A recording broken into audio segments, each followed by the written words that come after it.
Welcome to my dressing room. This is indeed one of my favorite spaces in the home, and it is all mine. So if you want a mini tour, stay tuned. The main feature of my dressing room, as most people can see, is the wallpaper. Now I've got this really lovely branching, trailing leaf wallpaper, and it's a sort of light, soft, almost mint, but also darker green. And you know, they're just these really beautiful tones of green, taupe and cream that highlight within those branches and within the sort of batch of leaves. And for me, I had to make a decision when we were coming to design this dressing room. You know, where were we going to spend the big money? Was it going to be on the wallpaper, or was it going to be on the wardrobe? And you know, I couldn't help myself. I really had dreamed about having this wallpaper. So I made the compromise and I went for a really standard wardrobe. We ended up creating these little frames out of this very small frame that we bought from B&Q. We painted them, and then inside that area, we placed this beautiful wallpaper that, like I said, I've been dreaming about for years. And here we have it. That's where we sort of went all out, but I still wanted to make sure that, you know, the wardrobes themselves were hard wearing and were going to be good quality. So, you know, just because you don't spend a crazy amount on your wardrobe doesn't mean you can't get something that's hard wearing and long lasting. Of course, I would have preferred to have a bespoke wardrobe made by a bespoke joiner. They are always the ultimate in luxury, and there's nothing quite like it. But you know, when you're building a whole house, which is what we were doing, and you were trying to create every room as your sort of dream piece, because of course you're a designer, as I'm a designer, you know, it's hard to kind of get that balance. And so there are going to be times at which you do need to make a compromise. And for me, it didn't feel like a compromise. And I think that's what's important, that, you know, you don't necessarily feel like it is one. You feel you're doing the right thing for you, and you're being able to tick each box and each one of your needs. The handles, I was really lucky to find. I did not really know what to do when it came to the handles, because by then budget was blown out of the window, and we were shopping out in Kings Road one day. I came across these handles in Anthropologie, and you know, Anthropologie has lots of different seasonal bits, so you know, you never necessarily know what you're going to get when you go in, but I'm always quite surprised with their accessories. I think they've got quite lovely accessories. And we walked in and I found these small sized handles that were an absolute, or what seemed to me at the time to be an absolute perfect match. And in fact, I did come home, I brought them home, and they really were an outstandingly good match for the doors. So here they are. I'm really pleased we went for them. They weren't at all costly. They were really reasonable, but they work really, really well.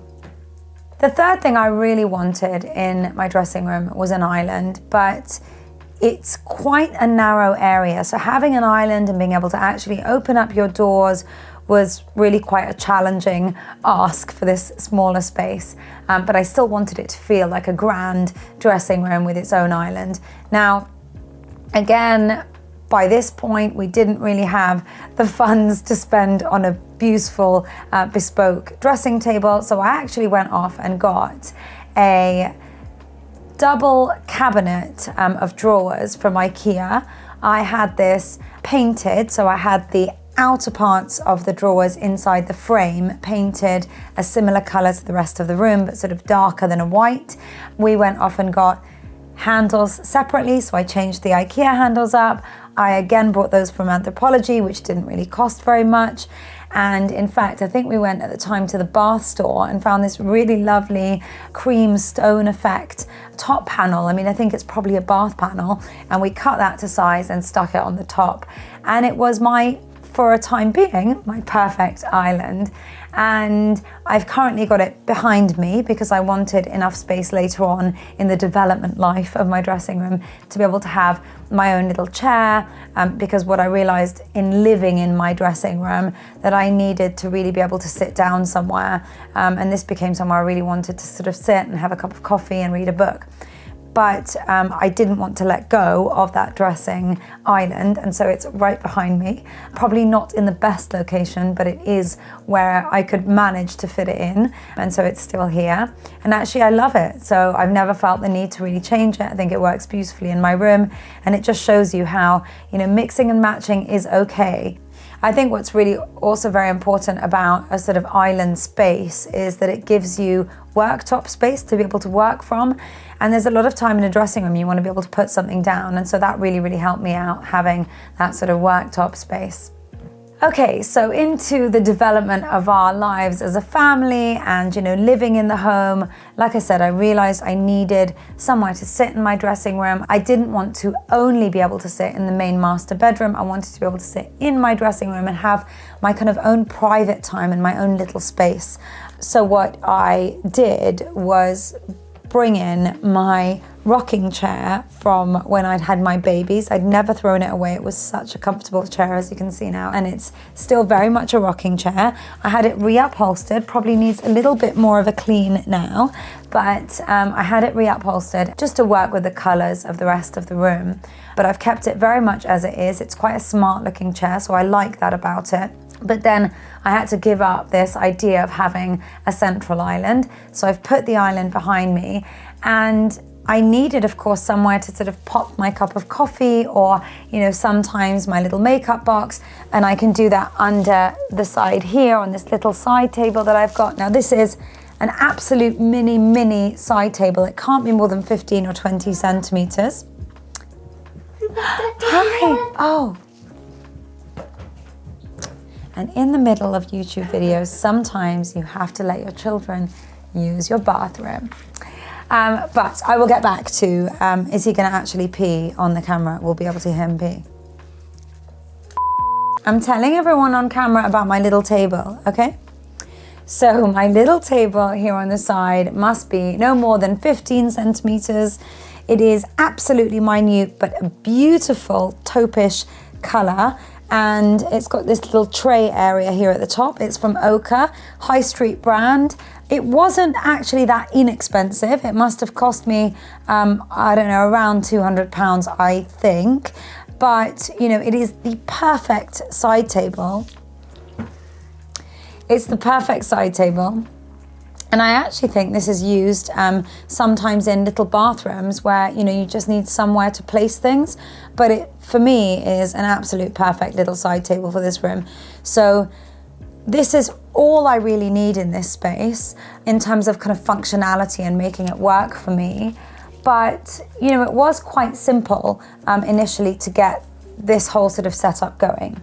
What I did realize later on, again, in the development of my family life and having lived here for a few years, is that actually, though I had my beautiful wardrobe doors with this lovely trailing, branching leaf wallpaper, I didn't have enough space for mirrors. In fact, I didn't have any mirrors at the time.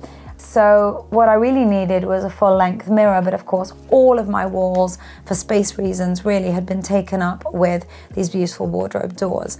So what I ended up doing was investing in the bathroom door, which is behind me, and swapping that for a mirror bathroom door. Now, it wasn't as easy as most people will think. I actually had to get a panelled door, which was a sort of wardrobe door, and turn that into a bathroom door by adding in a handle and a lock. So it did take a little bit of work, but it was absolutely worth it. And I've now got this full-length mirror just behind me, which doesn't just help me in terms of getting dressed, but it actually illuminates the whole space. I'd always had some mirrors in the inside of some of the wardrobe doors because of course I knew I needed a full-length mirror, but it's really great to have a mirror that you don't need to open a door in which to actually see yourself. So that really helped me, and it's definitely been one of those transitions that I think if anybody, you know, needed a top tip in terms of their dressing room and they didn't have enough space for a full-length mirror and they do have an extra door, it's a great way of using your door to help you as a full-length mirror. The final bits in my dressing area aren't necessarily, you know, the parts that are the most functional, but they are definitely decorative, and decorative is of course just as important. So I will talk about the lights that are just above me, and I'm talking about these lights because I often find that in dressing rooms, you get some lovely spotlights or just one central chandelier. And I think it's really nice to put some thought behind the lights in a dressing room, especially if it's your sort of, really special space and it's this one exclusive area that you're using for yourself. So I had actually bought these drop glass pendant lights months before we bought the house, but I'd had them in mind for the dressing room. I really love that they're clear. I like that they're different shapes. And actually, I think we even just sort of reconfigured them in terms of, the way we laid them out, just so that they'd look like they had more depth and just to give the room not just a sense of illumination, but a sense of drama and interior play. The final thing I added to my dressing room, and this was more about how I use my dressing room and how I live in my dressing room, was another one of my very famous baskets. Because I think what's really important with dressing rooms is knowing how you use yours. And for me, I had to come to terms with the fact that I am a messy dresser, although I only like to see tidy spaces, which kind of puts me in a catch-22. So what I needed to do was find some way in which, when I was getting dressed, I could sort of, in the fly of the moment, just be able to throw things somewhere and then come and tidy them up later. But nevertheless, I didn't want my dressing room looking messy all day. So what I did was bring in one of my baskets. I threw in a lovely throw so that it always looked quite lovely and quite luxurious. We don't have it here just for filming purposes, but generally it's sort of just by me here, so I can get dressed, throw everything in there, and actually it keeps my room tidy throughout the day, even if I'm in a rush and having to kind of, move around really quickly, so that when I am ready to come back and tidy everything up, it's right there, but my room looks great all day. My final tip, I guess, for my dressing room, and again, it's not so much about the design of my dressing room, but definitely helps me in my mind, make this space an easier place and a more enjoyable space to spend time in, is the way I actually manage my clothes in my dressing room and within the wardrobes. I really try to, keep everything super, super, super tidy. I try to color coordinate, not honestly because it helps me getting dressed, but I think it just mentally makes me feel more relaxed, and it's this sensation of, feeling like you're in this lovely hotel with everything perfectly made up for you. And that's how I need to feel in my dressing room, because it gives me clarity, it makes me feel calm, and it just gives me this sense of ease. So I think just knowing really, I suppose, in your dressing room what works for you is really important, and trying to create a system where you maintain that and keep that up. Thank you so much for watching. If you have not already, please do subscribe. It means a lot to me and it would really help. Thank you again, and I hope you've enjoyed this. There are lots more mini home tours coming, so do stay tuned.